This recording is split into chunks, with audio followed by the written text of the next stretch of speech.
Good morning, viewers. You're watching Republic TV. My name is Priyanka Das and welcome to today's segment of Quick Morning, where we delve into the latest news and updates from around the country and across the world to set the tone for your day. From tracking the ruckus in the parliament fueled by Rahul Gandhi to the Kulgam encounter. Stay tuned as Republic TV brings you the ground realities of these developments. But that's not all. We'll also be bringing you the latest updates from the realms of business, sports and entertainment in our jam-packed lineup for this morning. So let's kickstart today's mega news day here on Republic, as always with the nation first this quick morning.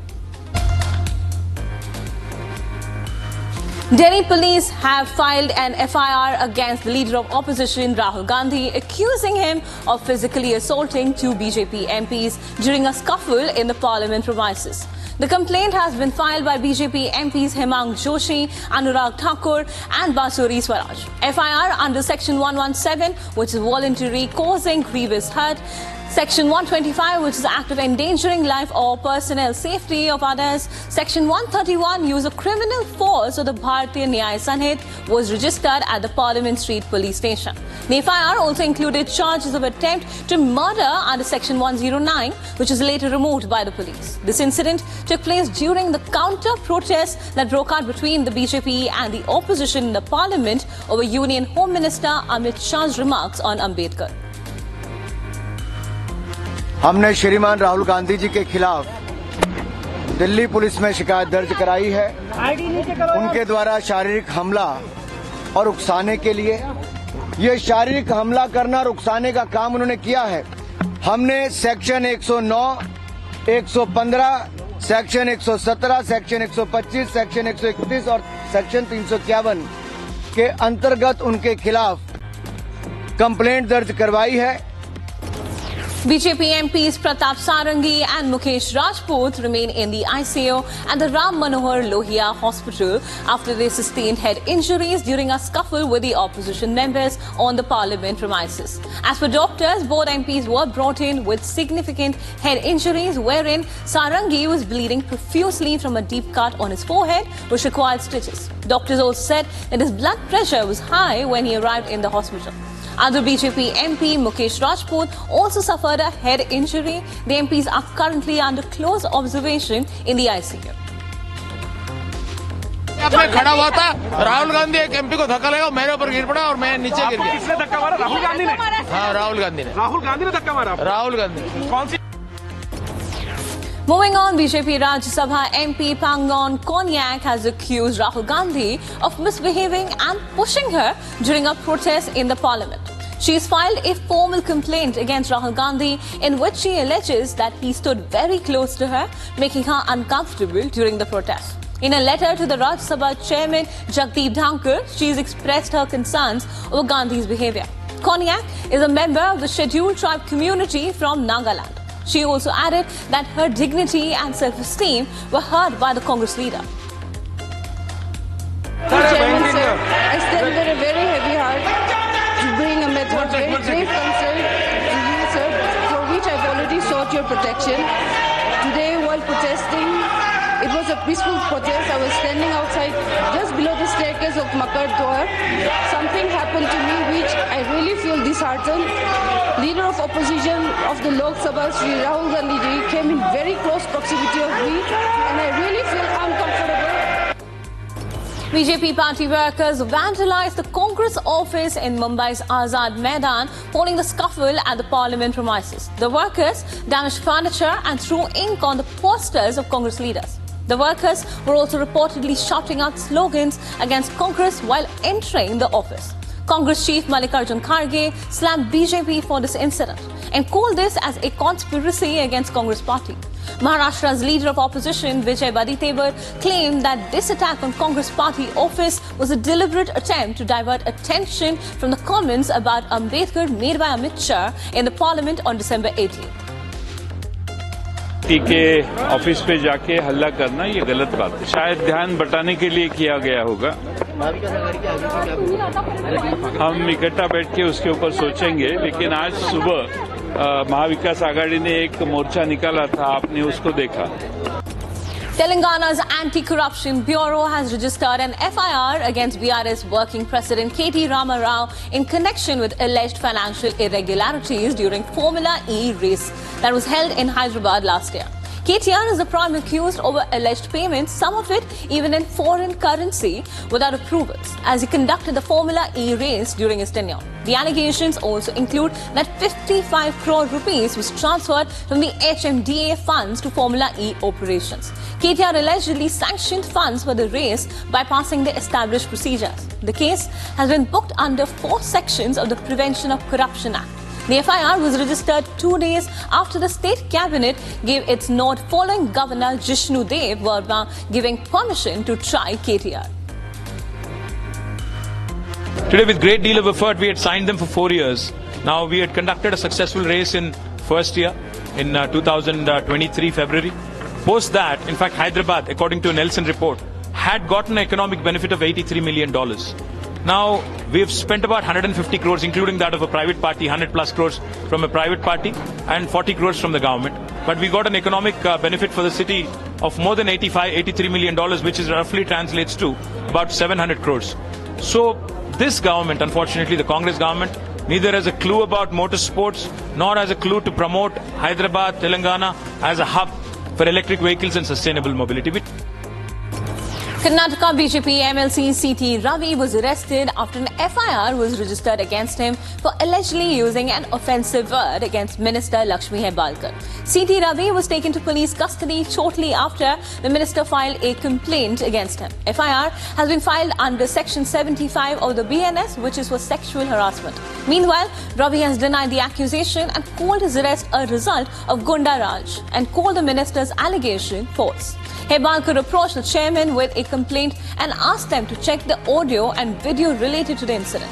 However, the House was adjourned at that time and recording had stopped.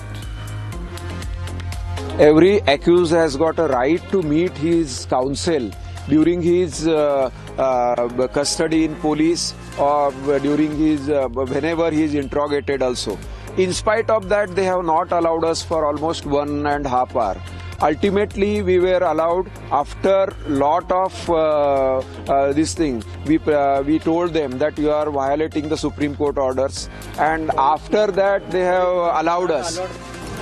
5 Hizbul Mujahideen terrorists were killed in an encounter with the security forces in Kulgam district of Jammu and Kashmir. During the encounter, 2 security forces personnel sustained injuries. Security officials have launched a cordon and search operation at the Kadar in Behibag area of Kulgam district after the forces got information about the presence of suspected terrorists. The search operation then translated into an encounter after terrorists opened fire on security forces.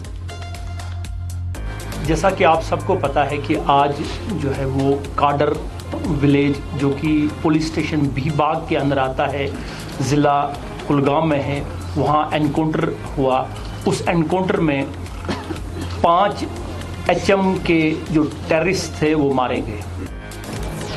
Union Home Minister Amit Shah will attend Sahastra Seema Bal Frontier Headquarters Raising Day celebrations. He will also hold key meetings with officials in Siliguri after the event.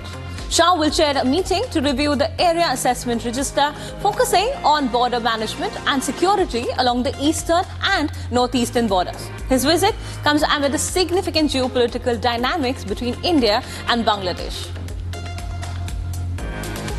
In the Kurla BEST bus mishap, the Maharashtra Motor Vehicles Department has begun the process of revoking the driving license of the bus driver responsible for the accident. A show cause notice has also been sent to the bus driver Sanjay More from RTO's office. The BEST bus collided with several vehicles at night in Mumbai's Kurla, which killed 9 people.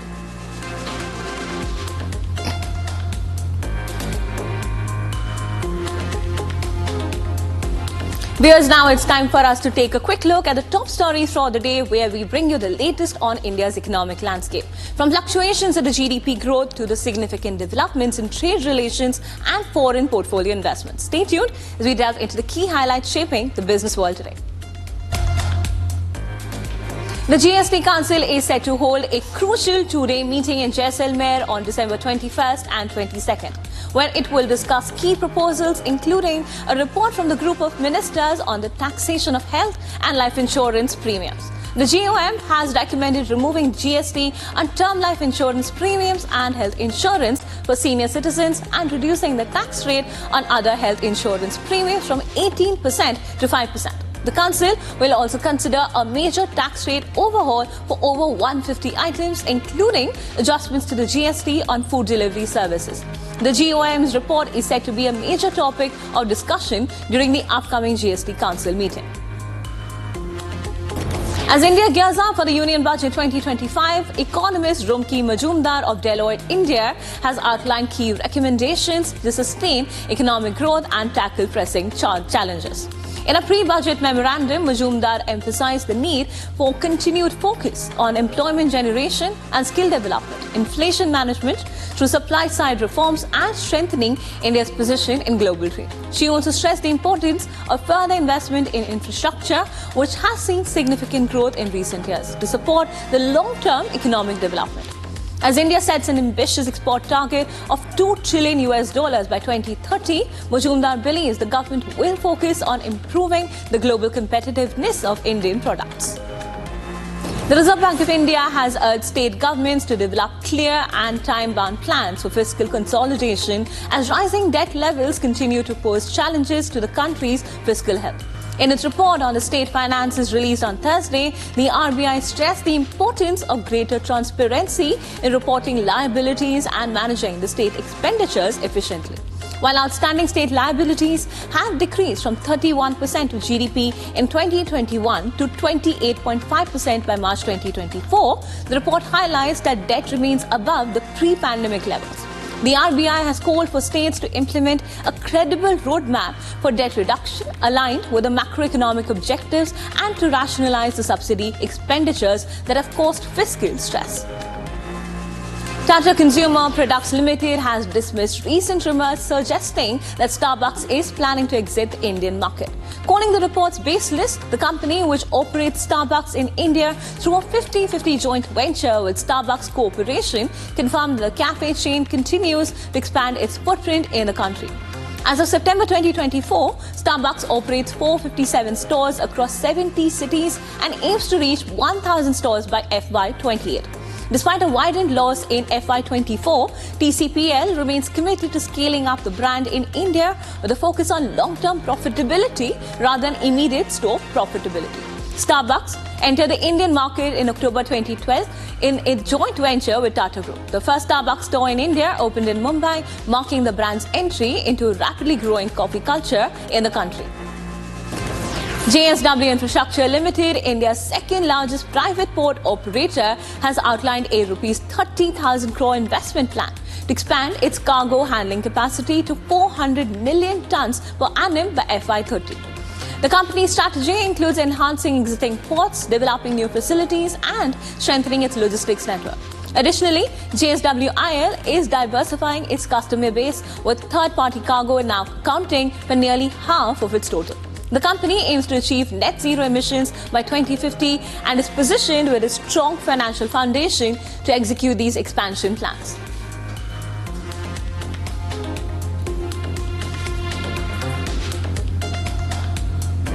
Moving on to our international segment, where we're tracking the ground pulse of some of the biggest global headlines. Today, we delve into the significant developments from around the world, from diplomatic tensions in the Middle East to bilateral meetings shaping the European relations. Stay tuned as we unravel the latest updates shaping the global landscape.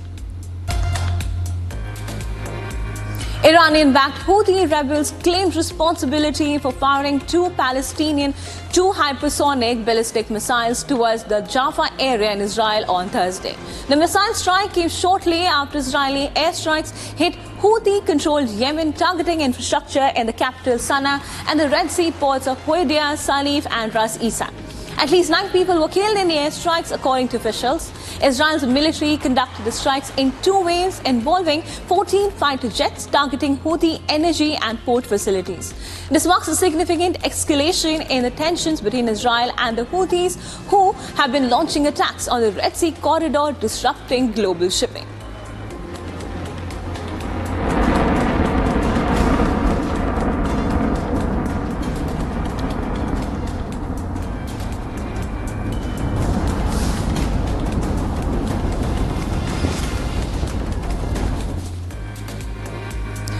Union Pacific employees were killed and 3 others injured when a freight train collided with a tractor trailer and derailed in Pecos, West Texas.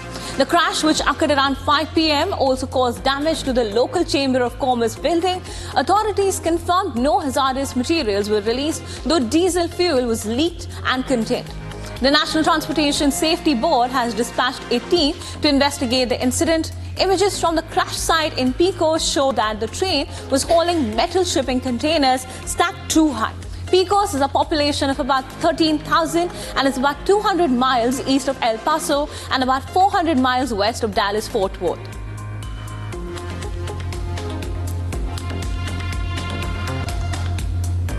A French court has sentenced Dominique Pellicourt to 20 years in prison for drugging and raping his ex-wife Giselle Pellicourt and allowing other men to assault her while she was unconscious. In a horrifying abuse that lasted nearly a decade, the court's decision, the maximum possible under French law, comes after a lengthy trial in which all 51 defendants, including Pellicourt, were found guilty of various sexual crimes. At 72, Dominique Pellicourt faces the prospect of spending the rest of his life behind bars.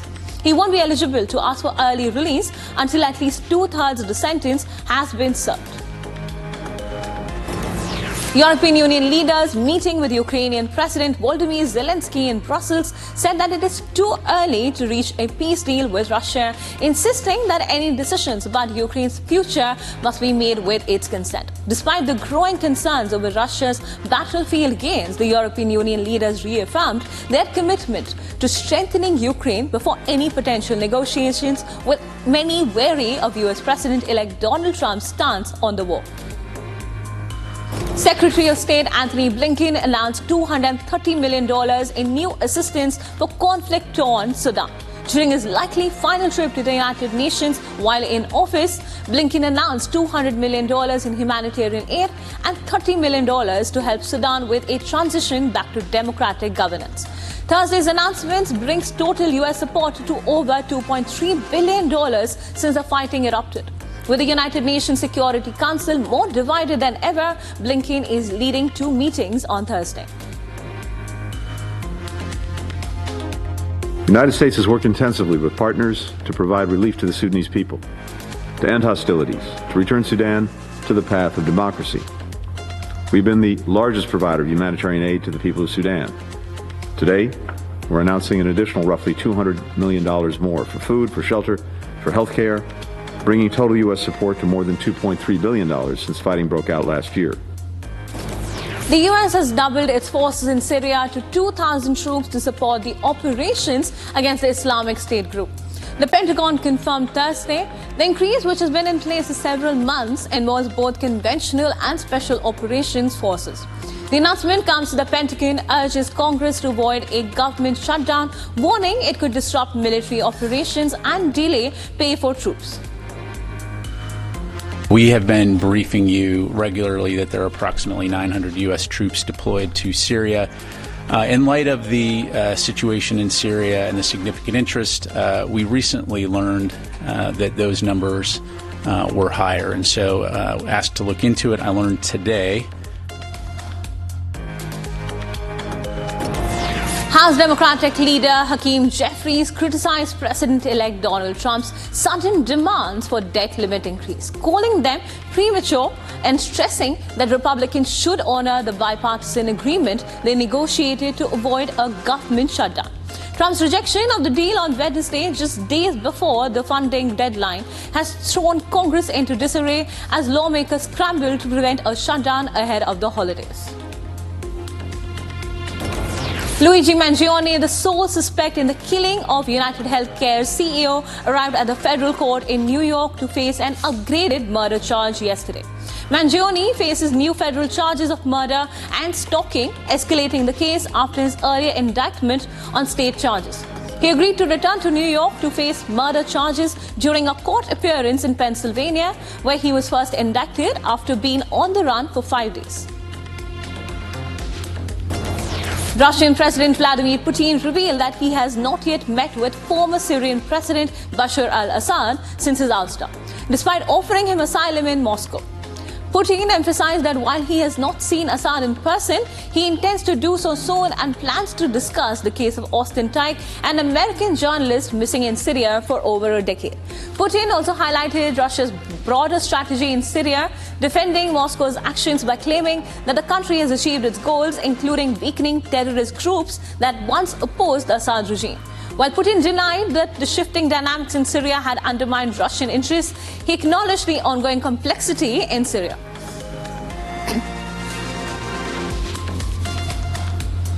All right, viewers, it's time to dive into the world of sports with our segment dedicated to all the action-packed highlights and exciting matchups. Keep listening to All the Buzz right here on our sports segment. Red Bull has chosen Liam Lawson to replace Sergio Perez and become four-time world champion Max Verstappen's teammate in 2025. Perez announced he would be leaving Red Bull with immediate effect after agreeing to a deal. The deadlock over the hosting of next year's Champions Trophy finally ended when the ICC announced that India will play their matches at a neutral venue instead of host country Pakistan, which will get a similar arrangement for tournaments to be held in India till 2027. Australian pacer Mitchell Starc talked about Ashwin's working relationship with Nathan Lyon, who has been equally impressive in international cricket for Australia and has taken 537 wickets in Test cricket. The MC announced plans to celebrate the 50th anniversary of the iconic Wankhede Stadium from January 12th to 19th. A special logo was unveiled by the association here at the stadium during a function by the MCA officials. Punjab FC parted ways with Norwegian international striker Mushaga Bakenga just 4 months after he joined the ISL side. The club did not cite any reason for the Congolese origin player's departure after he was roped in August this year.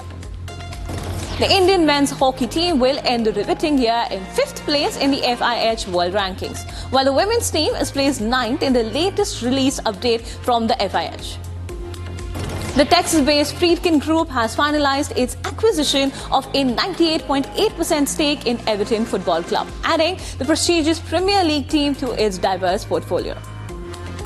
Head coach Vincent Kompany confirmed Bayern Munich's talismanic striker Harry Kane is on the verge of making his comeback from a thigh injury sustained last month against Borussia Dortmund.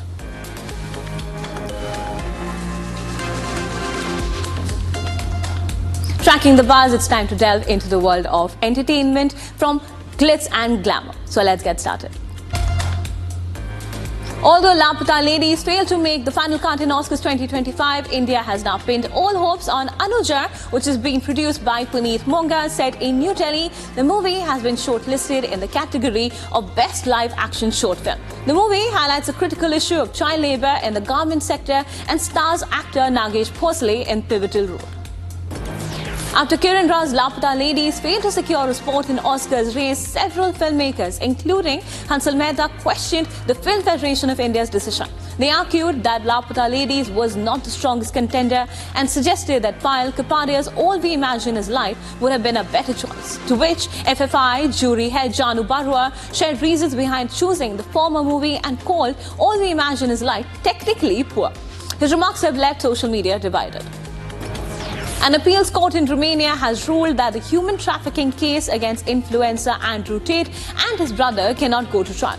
This comes because of multiple legal and procedural irregularities on the part of the prosecutors. This ruling comes 2 years after the Tate brothers were arrested along with 2 other women. The 4 are accused of human trafficking and forming a criminal gang to sexually exploit women. Andrew Tate also faces additional rape charges.